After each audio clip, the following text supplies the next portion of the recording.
Adeline, dalaga ka na pala. 18 anyos pa lang ako, Kuya Rocky. Talaga magdadalaga ka na nga. Dahil sa 7 natin magkakapatid, ikaw ang sumunod sa akin na panganay. 22 na ako ngayon, di ba? Kaya nga may anak na ako sa kinakasama ko. At dahil dalaga ka na, pwede ka na mabenta. Ano ba namang biro yan, Kuya? Hindi yun biro. Totoong sinabi ko. Hindi ako gaya ng mga second-hand na gamit na ipinabebenta sa'yo, no? Na ipinagbibili mo.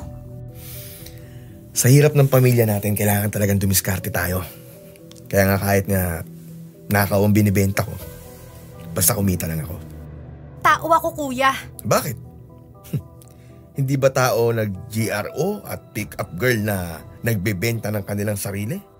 Huwag mo akong itulad sa ibang kalugar natin dito sa squatter. Nang dahil sa hirap ng buhay, kinakalakal nila ang katawan nila para mabuhay. Kung ako sa'yo, papakinabangan ko rin ang katawan ko. Para guminawa sa buhay. Ang laki yata ng kinikita ng mga GRO, baka hindi mo alam. At hindi pa sila hirap sa kanilang trabaho. Ibahin mo ako, Kuya. Gugustuhin ko ng maghirap, gaya ng ginagawa kong pagtulong kay inay sa paglalabada, kesa pumasok sa maruming trabaho. Dahil may pangarap ako makapag-aral balang araw. Sa liit ng kinikita niyo ni inay sa paglalabada at sa walang kasiguraduhang kita ni itay sa pagpipinta ng mga bahay, malabo ka makapag-aral. Lalo pa ngayong dalaga ka na. Kapag nakaipon ako, magpapatuloy ako sa pag-aaral sa elementary. Ay, nako. Sasayangin mo lang ang araw mo eh. Ang buhay mo, wala. Masasayang lang dahil yan sa pag-aaral na sinasabi mo. Daig ka pa ng ibang nakakabatang kapatid natin. Kayang-kayang dumiskarte para lang makapag-uwi ng kahit na ano rito sa bahay. Gaya ni Neneng, na 12 anyos pa lang sumasama na sa kanyang mga kaibigan sa pangangalakal. Kahit anong sabihin mo, Kuya, hindi ako papasok sa maruming trabaho. Ha? Si Ina yun ah. Bakit kaya hindi pa siya lumalabas sa kwarto para makapunta na kami sa bahay ng paglalabahan namin? At bakit siya umiiyak?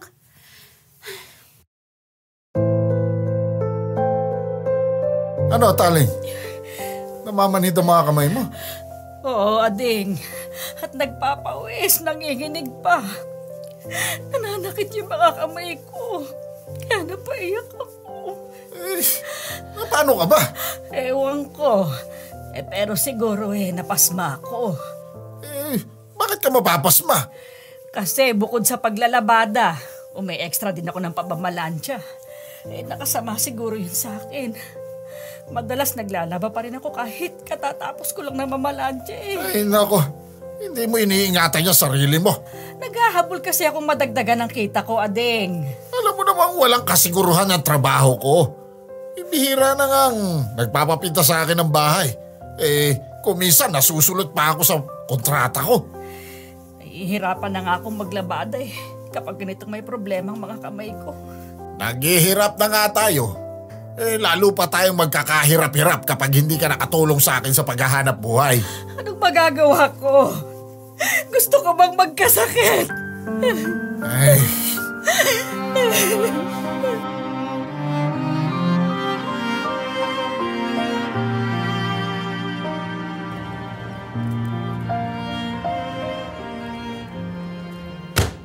Ay...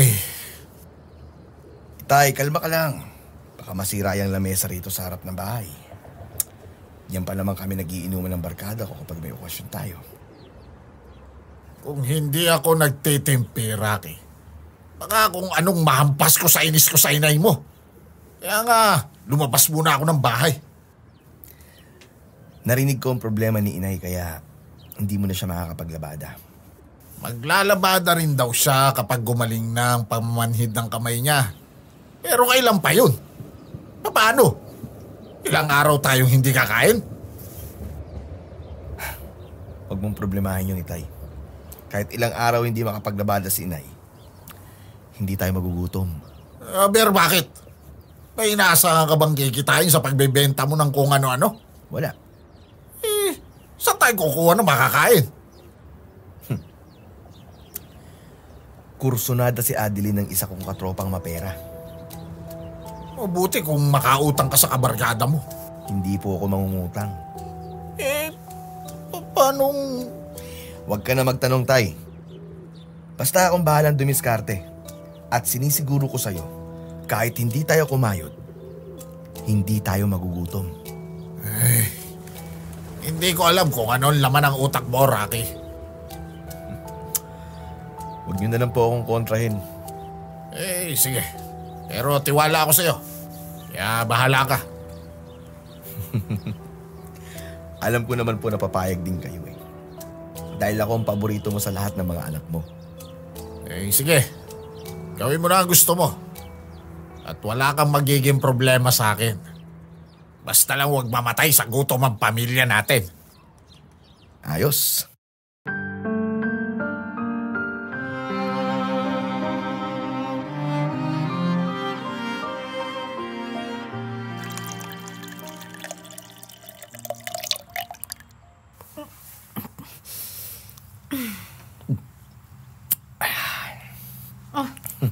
Bakit ka nakapangisi sa akin, kuya? Wala. Wala naman, Adeline. Nagtataka naman ako sa'yo. Pagkaalis ni Itay, pinapunta mo ang kinakasama mo sa mga kamag-anak niya. Kasama ang anak niyo. At pati yung mga kapatid natin, parang itinaboy mo rito sa bahay. Hindi naman. Pinaalis ko lang sila ng maaga para kumita sila kahit papano sa kanya-kanya nilang mga diskarte. At pinigil mo ko sa pagsunod kay Inay sa pinaglalabadahan niya? May magiging bisita kasi tayo rito sa bahay. Sino? Hindi na importanteng malaman mo. Teka, bakit parang nahihilo ako? Hindi. Guni-guni mo lang yan. Kuya Rocky, anong hinihalo mo sa buko juice na inalok mo sa akin? Itulog mo na lang muna yan sa kwarto. At mawawala rin ang hilo mo. Umiikot ang paligid. Ay, hilong-hilo na ako.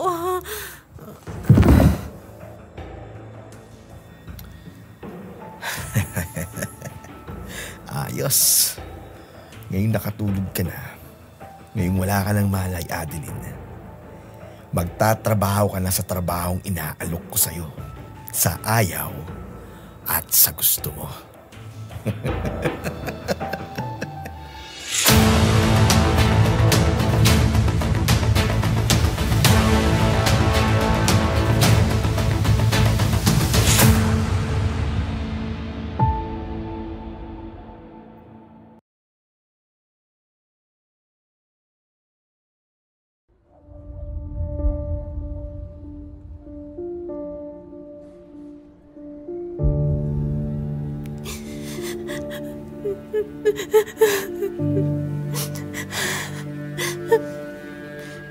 Ate Adeline? Nene? Bakit ka umiiyak? Wala. At bakit nakita ko si Kuya Rocky na palabas ng bahay? Masayang masaya habang kasamang isa niyang kaibigan. Dito ka lang sa bahay, Nene. Aalis muna ako, ha? Pupunta ka kay Inay para matulungan mo siya sa paglalabada? Hindi. Saan ka pupunta, ate? Susundan ko si Rocky. Bakit? May kailangan siyang ipaliwanag sa akin.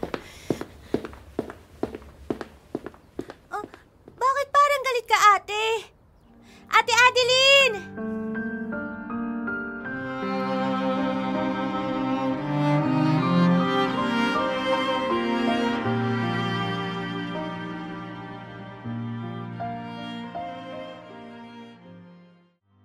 O, Adeline. Para sa'yo yan. Walang iya ka, Kuya Rocky! Huwag mo akong murahin! At kunin mo tong pera na alam kong ngayon lang masasayaran ng ganito kalaking halaga ang kabay mo. Hindi ko kailangan ng perang yan! Aba, mo akong artiyan ng ganyan, ha? At baka kahit narito tayo sa kalye, isabain ka sa akin. Bago ako nagkamalay, bago lumabas sa kwarto ang kabarkada mo, winalangian niya ako! Kalma ka lang. Kalma lang. Kaya pala ako nahilo. Kaya ako nawala ng malay. Pinainom mo ako ng pampatulog, kuya. Kasalanan mo, Adeline, eh. Inalok kita ng maayos na madaling trabaho na pagkakakitaan mo na malaki. Ayaw mo. Kaya dumiskarte na ako. Para hindi mamatay sa gutom ang pamilya natin. Kahit anong trabaho, maglabada, magbarker sa terminal ng jeep, magpunas ng mga salamin sa sasakyan o mga lakal, gagawin ko. Kahit mamalimos, magagawa ko. Huwag mo lang ako ibenta sa ibang tao. Wala ka na magagawa. Nangyari na ang hindi mo gusto. Nabayaran na ako ng katropa ko. Mula sa pagkabata natin, wala akong nagawang masama sa'yo, Kuya Rocky. Wala akong alam na nagawa akong mali o pagkukulang sa'yo bilang kapatid mo. At may mga pagkakataon pa pinagsisilbihan kita eh. Pinagluluto, pinaglalaba. At kapag may sakit ka, inaasikaso kita. Mula noon hanggang ngayon. Huwag mo na akong tramahan, pwede ba? At ikaw na pangaling na kapatid kong inaasahan ko magtatanggol sa akin kapag inapi ako ng kahit na sino. Pero hindi ko akalain. Sa lahat ng tao, ikaw pa. Ikaw pa na sarili kong kadugo magpapahamak sa akin. Napakasama mo. Napakaayop mo! Ay, nako. Kung ayaw mong tanggapin ang perang party mo, akin na to. Diyan ka na. Wala kang kwentang kapatid, Kuya Rocky! Wala kang kwentang tao!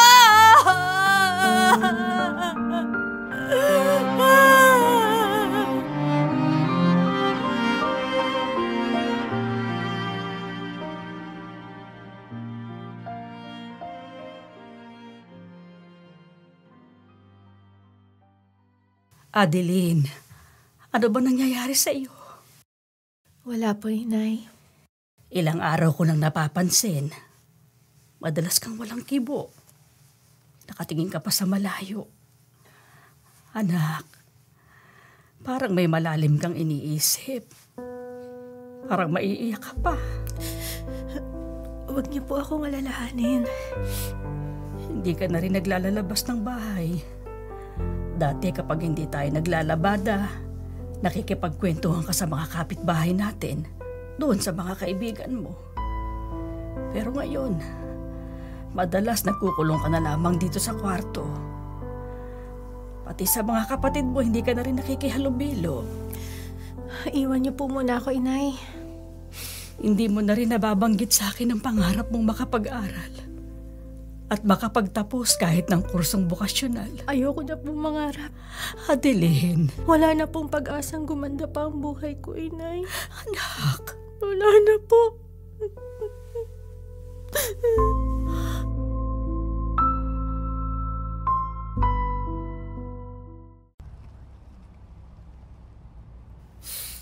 Adeline, di mo narinig ang sinabi ko kanina? Narinig ko, Kuya Rocky. Ba't di ka pa kumilos? Bakit marunong ka pa sa akin? Sabi ko sa'yo maligo ka. Pagkatapos, magbihis ka ng maayos at magpabango. May lakad tayo. Hindi ako sasama sa'yo. Hindi maaaring hindi ka sumama sa akin eh. Naikompormiso na kasi kita sa kakilala ng isa kong katropa na mapera din. At naghihintay siya sa'yo sa loob ng motel. Hindi ako papayag na ibenta mo. Huwag mo akong tatalikuran, ha? Bitawan mo yung braso ko, kuya. Hindi mo ako pwedeng iyakin sa kausap ko. Sasaktan ako! Tayo na nga narito sa bahay. Kaya huwag mo sagalin ang pagtitimpi ko sa'yo, ha? Masasaktan ka talaga sa akin. Bitiwan mo ako! Magaga ka talaga! Siguro ako. Hindi lang dahil ayoko magkapasa ka sa mukha eh. At mawalan ng gana sa'yo magiging customer mo eh. Sasapakin na sana kita eh. Paduduguin ko ang bunganga mo.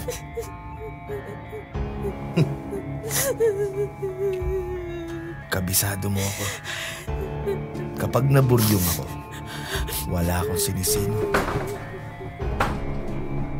Kaya umayos ka. Ha? Umayos ka. Bakit pa ibinubuga mo na naman ako? Kahit naman pa paano kumikita kami ni Inay sa paglalabada. Magbe-birthday na ang anak ko. At wala akong panggastos. Walang panghanda. Inaasahan pa naman ng mga katropa ko na ipag-ahanda ko ang birthday ng anak ko. Kaya umilos ka na dyan para makalakad na tayo. Sige na, kilos na. Makapaghanda ka lang. Makapagyabang ka lang sa mga kabarkada mo. Ako ay sasakripisyo mo. Ang buhay ko sisirain mo! Ano pa ba inaarte mo? Ha? Wala ka lang ipagmamalaki. Sira na ang dangal mo.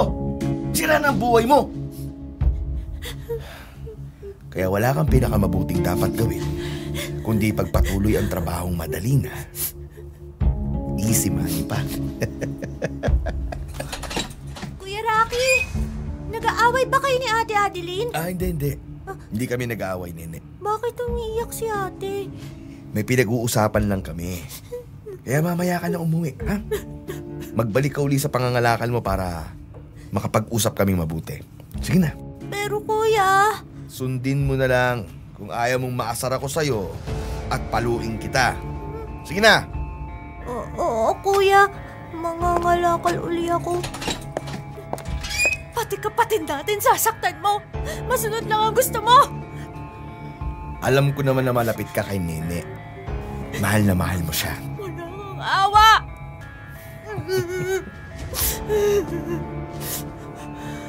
Kaya susundin mo ako sa ayaw at sa gusto mo, Adeline. Dahil kapag hindi ka pumayag, si Nene, ang kapatid mong pinakamamahal, ang ibubugaw ko.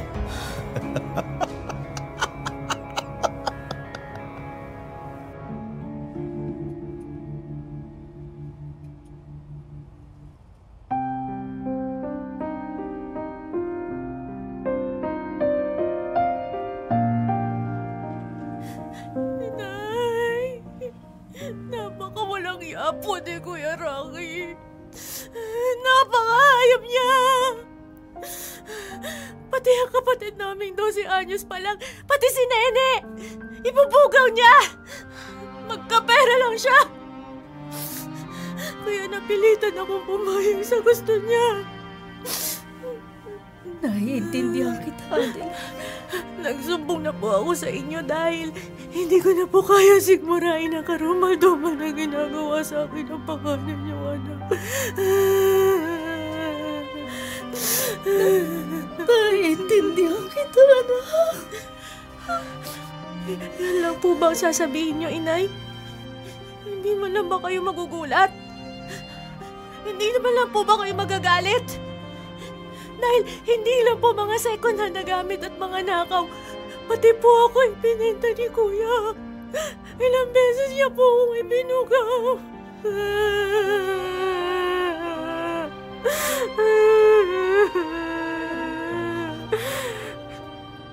Alam niyo po. Noon pa mga nakaraang araw na napon akong madalas kang malungkot at walang tibok. Noon pa, nag-alala na ako na may mabigat kang problema na ayaw mo lang ipagtapat sa akin. Kaya isang araw, sinadya kong wag kang isama sa paglalabada at sinadya kong umuwi ng maaga para mahuli kita sa akto, para malaman ko kung anong gumugulo sa isip mo, para matulungan sana kita. Kaya nang narinig ko na sa pilitan kang ibinebenta ng Kuya Rocky mo sa kung sino-sinong lalaki. Alam niyo na po pala ang kahiyupang ginagawa sa akin ng panganay niyong anak. Bakit po, Inay? Bakit Bakit wala po kayong ginawa para matigil ng pang-aabuso sa akin ng ibang lalaki? Dahil sa kagagawa ni Kuya Rocky! Bakit po? Dahil naabutan kayo ni Kuya Rocky ng perang katas ng pang-aabuso at pambababoy sa akin! Dahil takot ako sa Kuya Rocky mo!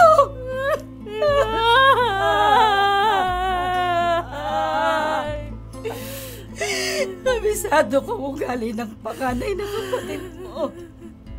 Ayaw niya nang kinukontra siya. At kapag namuryong siya, wala siyang sinisino, anak. Nagwawala siya. Kahit sino inaaway niya. Kaya natatakot ako. Takot ako na kapag kinumpronta ko ang Kuya Rocky mo sa ginagawa niya sa'yo pag wala siya. At baka mapaaway siya sa mga kapitbahay. Baka makapatay siya o siyang mapatay. At natatakot din ako sa galit ng itay mo.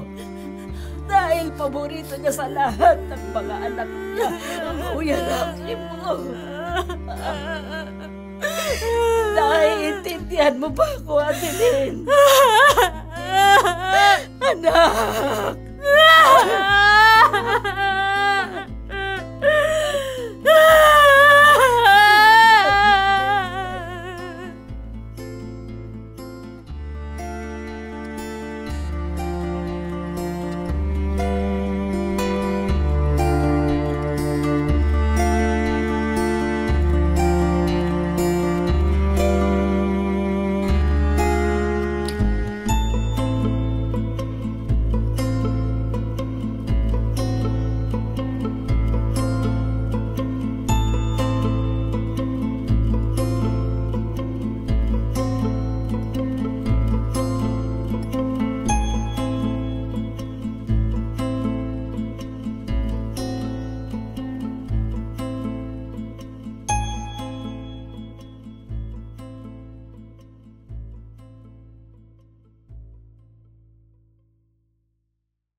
Para sa'yo, Tay.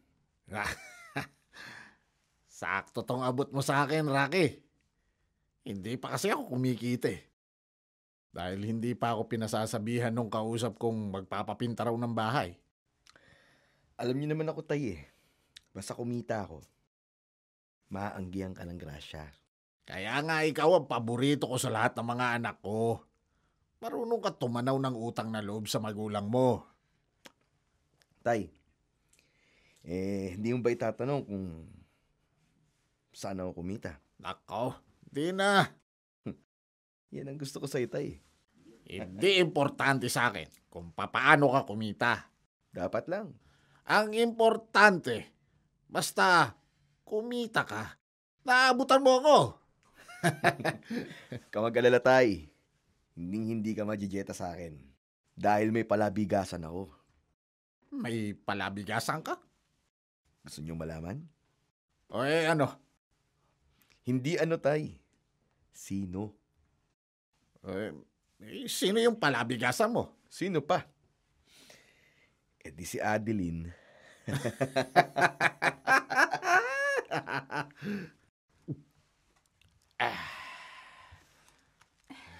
Itay, pwede ko po ba kayong makausap? Tungkol saan? Huwag ka na magalangan sa akin. Sabihin mo agad kung anong gusto mo sabihin. At ayokong maaabala kapag umiinom ako. May problema po kasi ako. Huwag mong ipapakiusap sa akin na papag-aralin kita. Hindi po yun. Alam kong pangarap mong makapag-aral at makapagtapos kahit kursong bukasyonal. Dati po. Pero hindi na ngayon. Dapat lang. Dahil wala naman ako ipantutustos sa'yo. Tay, nawalan na po ako ng gana mag-aral. Pati na mangarap. Dahil kay Kuya Rocky. Wala akong alam na may problema ka sa panganay na kapatid mo. Napakalaking problema ko po si Kuya. Kasi pati ako binenta niya na... Yun ba? Binibugaw niya po ako sa mga kakilala niya may pera. Uy, anong problema ron? Sinira niya po ang buhay ko. ang kinabukasan ko. Yun ba ang pagkakaalam mo? Nagsumbong na po ako kay inay, pero wala po siyang magawa para matulungan ako. Takot siya kay Kuya Rocky, kaya hindi niya makumpronta o mapagalitan si Kuya para tigilan ng pagbebenta sa akin. Ay, nako. Kahit ako, Adeline, hindi ko rin kukumprontahin o kagagalitan si Rocky. Pati po kayo, Itay. Pati po kayo, payag na ibugaw ako ng pangalan niyong anak. Eh kung hindi dumidiskarte si Rocky, baka namatay na ang pamilya natin sa gutom. Pasalamat ka nga, marunong dumiskarte ang panganay na kapatid mo. Ang inaasahan ko po, Itay, maawa kayo sa akin. Pagmamalasakitan niyo ako. Magagalit kayo dahil sa kaapihang nangyayari sa akin. At gagawa kayo ng paraan para matigil na ang pagbubugaw sa akin ni Kuya. Para matigil na ang pag-aabuso at pambababoy sa akin ng kung sino-sinong lalaki. Hindi ako tanga para gumawa ng paraang matigil ang pinagkukunan ng maginhawang buhay ng ating pamilya. Hindi niyo masita si Kuya Rocky dahil nakikinabang kayo sa kinikita niya sa pambubugaw sa akin. Oo, isa pa yun. Walang maalaga sa inyo kundi ang sarili niyong kapakanan. Huwag mo akong sumbatan, Adeline. Anak lang kita. Hindi niyo ako itinuring na anak. Ba't? Kung itinuring niyo akong anak, hindi kayo papayag na abusuhin at mabuhin ako ng ibang tao. Hoy, tumigil ka dyan, ha? Wala kayong kwentang magulang. Sabi na tumigil ka! Ano? Wala kayong pinagkaiba ng Kuya Rocky mo. Pareho kayong walang kwentang tao. Wala na akong kwentang magulang kung wala na akong kwentang magulang. Pero wag mo akong susumbatan, Adeline. Wag na wag. At lalo kang masasaktan sa akin. Buwisit ka! Buwisit ka, Taling. Ading, huwag kang magalit sa akin. Nakakairita ka. Sinabi ko na sa'yo, huwag kang mamroblema. At ano man ang pinoproblema mo, kalimutan mo na. Pero madalas ka pa rin mag-isip ng kung ano-ano. Kaya hindi ka makakain eh. Kaya hindi ka makatulog. At madalas kang malungkot at umiiyak. Kaya nangihina yung katawan mo. At kaya nagkakasakit at nakaratay ka. Nakukonsensya na kasi ako. Saan ka makukonsensya? Alam mo na yung kung bakit. Naaawa ko kay Adeline. Bakit iintindihin mo ang anak mong yun? Ading nakakaawa siya. Dahil sa impyernong buhay na dinaranas niya. Sa sarili mo ikaw maawa. Nakikiusap ako sa iyo. Nagmamakaawa na ako sa iyo. Maawa ka rin sa anak nating babae, Ading. Para matapos na ang pagdurusa niya sa impyernong buhay na dinaranas niya. Bahala ka, Taling. Maawa ka kay Adeline hanggat gusto mo. Pero kapag lalong lumubha ang sakit mo, ikaw rin ang magiging kawawa. Pwisit!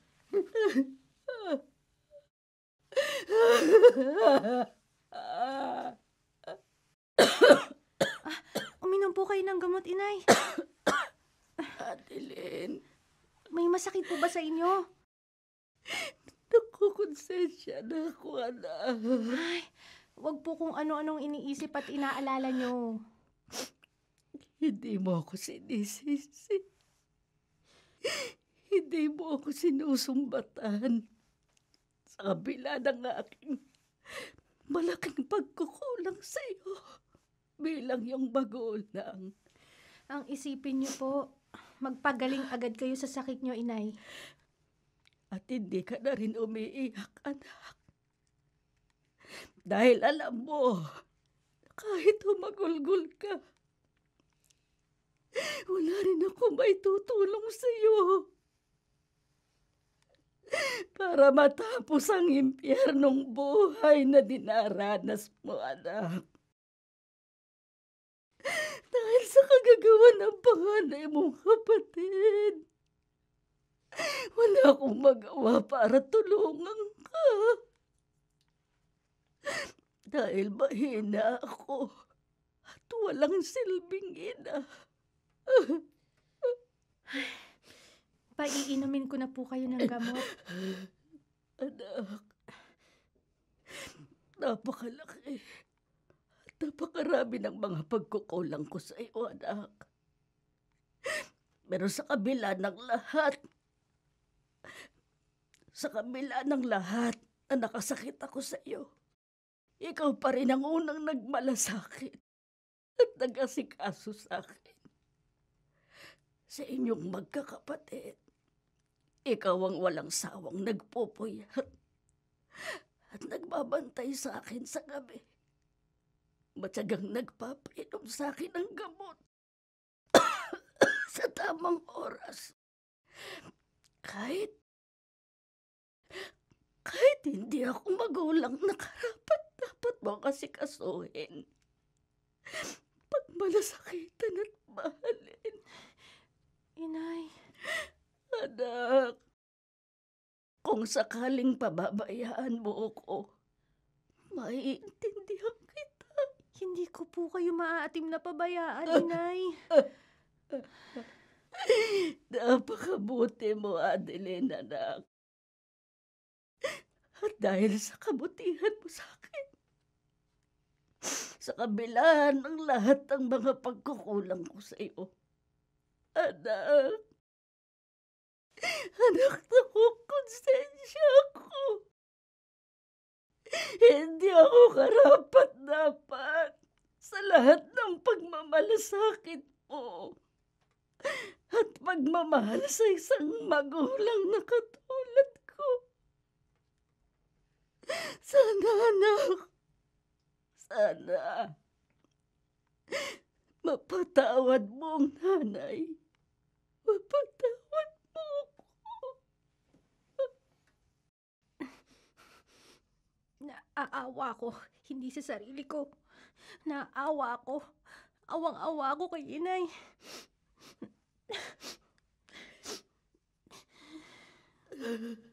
Napakabuti mo, Adeline. At dahil sa kabutihan mo sa akin, sa kabila ng lahat ng mga pagkukulang ko sa iyo, nakukonsensya ako. Hindi ako karapat-dapat sa lahat ng pagmamalasakit at pagmamahal mo sa akin bilang magulang mo. Sana lang, anak. Sana mapatawad mo ang nanay. Mapatawad mo ko. Dahil sa malaking awa sa akin ni Inay, nakukonsensya siya. Kaya siya nagkasakit. Paano siya gagaling kung lagi siya nakukonsensya? Baka lalong lumuba ang sakit niya. Ate Adeline! Ate! Nene. Ate, itigil mo muna ang paglalaba! Bakit, Nene? Bakit ka humahangos?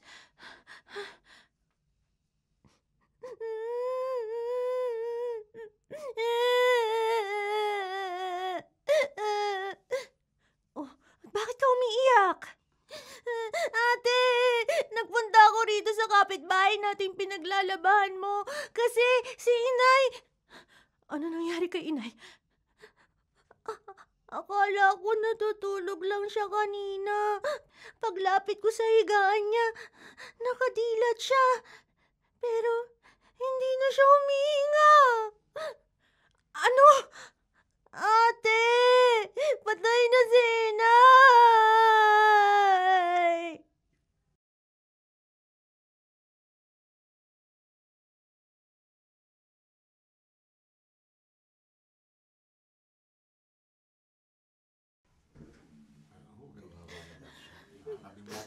Inay, Inay, hindi niyo na po ako nahintay.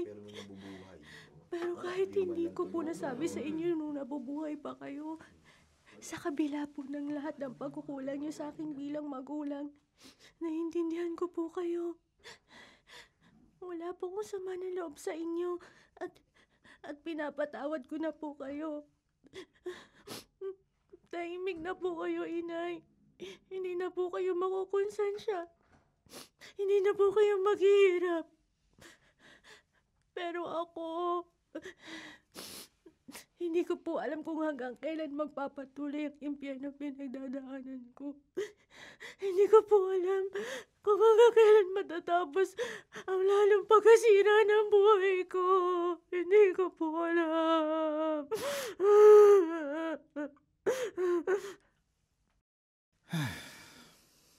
Rocky, kaya kinausap kita rito sa labas ng kapilya.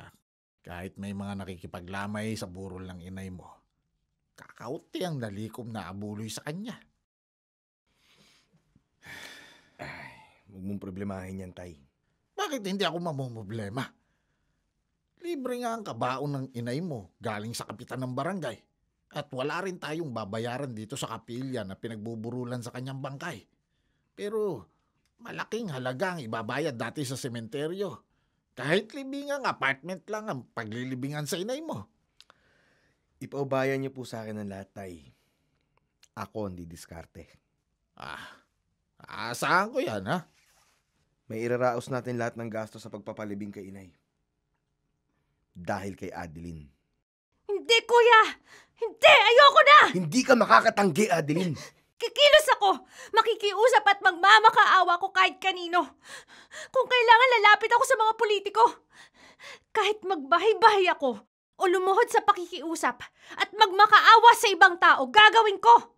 Makalikom lang ako ng sapat na halagang pampalibing kay inay. Malabo yung sinasabi mo, Adeline. Huwag lang akong patuloy na abusuhin at babuin ng kung sino-sino.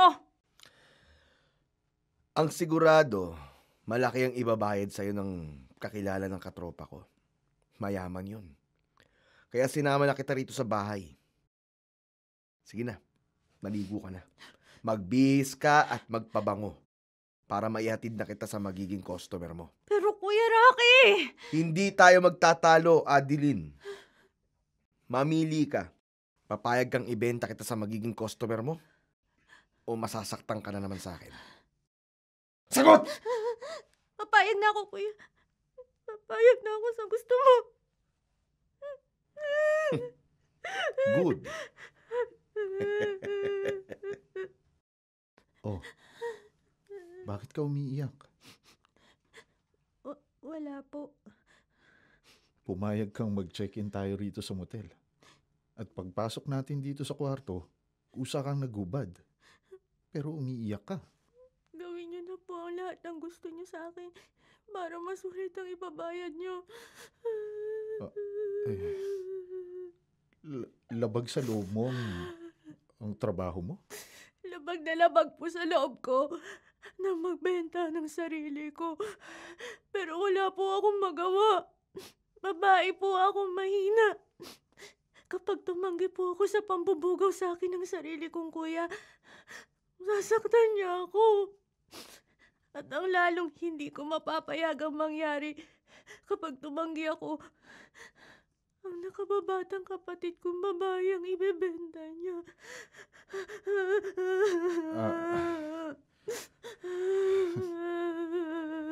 Tumahan ka na.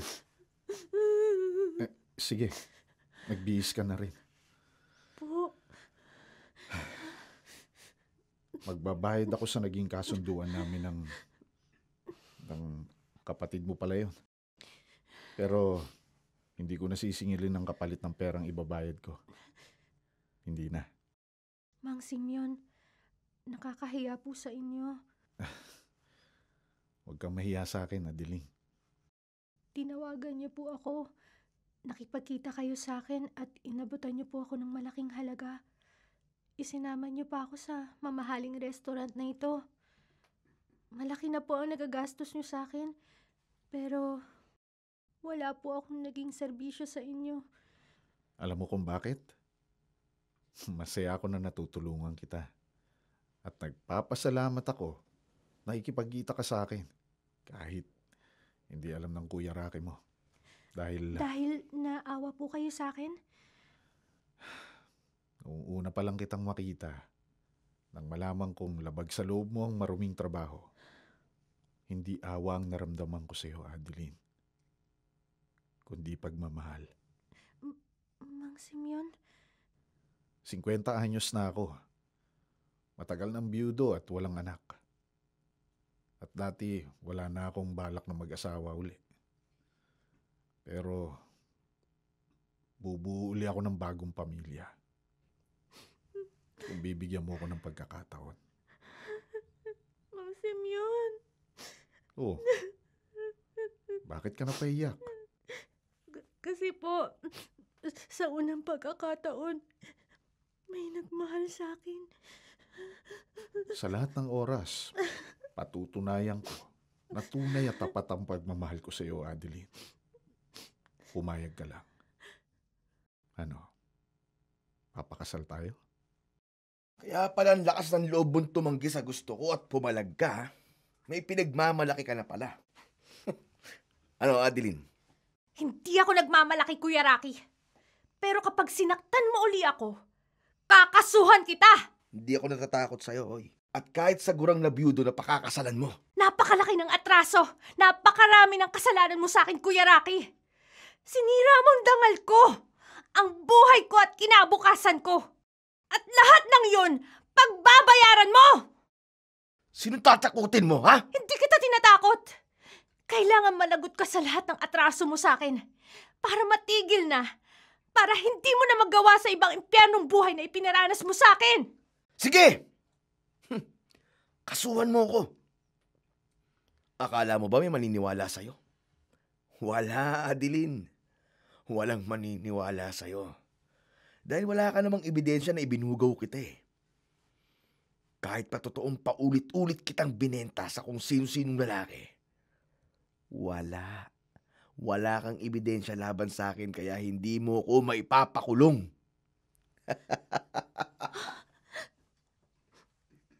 Ate Adeline?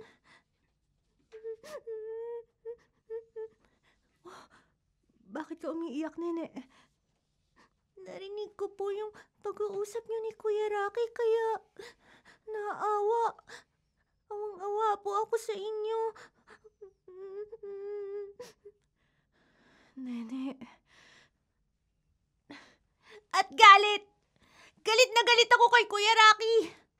Dahil napakasalbahe niya! Kahit kapatid ka niya, paulit-ulit kanyang ibinenta sa kung sino-sinong lalaki. Napakasalbahe niya! Shh! Ang bibig mo, Adeline. Baka saktan ka ng panganay na kapatid natin. Hindi ako natatakot, Ate Adeline. Dahil sa sobrang awa ko sa'yo, dahil sa sobrang galit ko kay Kuya Rocky, sa ginawa niyang pagbebenta sa'yo sa kung sino-sinong lalaki. Tetestigo ako laban sa kanya. Tetestigo ako para makulong si Kuya. Dumating na po pala kayo, Itay. Kaya pala nag-iimpake ka ng mga damit mo, Adeline. Aalis ka na rito sa bahay. Sabi sa akin ng mga kapatid mo. Hindi lang po ako ang aalis, Itay. Isasama ko po ang lahat ng mga kapatid ko para matapos na at maipakulong ko na si Kuya Rocky. Paano ako? Wala nang inay nyo. Kapag umalis kayo ng mga kapatid mo, mag-isa ako rito sa bahay. Mawawalan ako ng kasamang mga anak. Ang alam ko po, Itay, si Kuya Rocky lang ang itinuturing yung anak, di ba? Adeline, magulang mo ako. Utang nyo ng mga kapatid mo ang buhay nyo sa akin. Ewan ko po, Itay. Pero kahit sabihin ko pong wala akong utang na loob na anak, hindi po mabigat sa loob ko na iwan kayo. Hindi ko po maaatim na makasama sa iisang bubong ang isang magulang na kagaya ninyo. Isang ama na hindi naawa at hindi ako itinuring bilang isang tunay na anak. Adeline. Anak.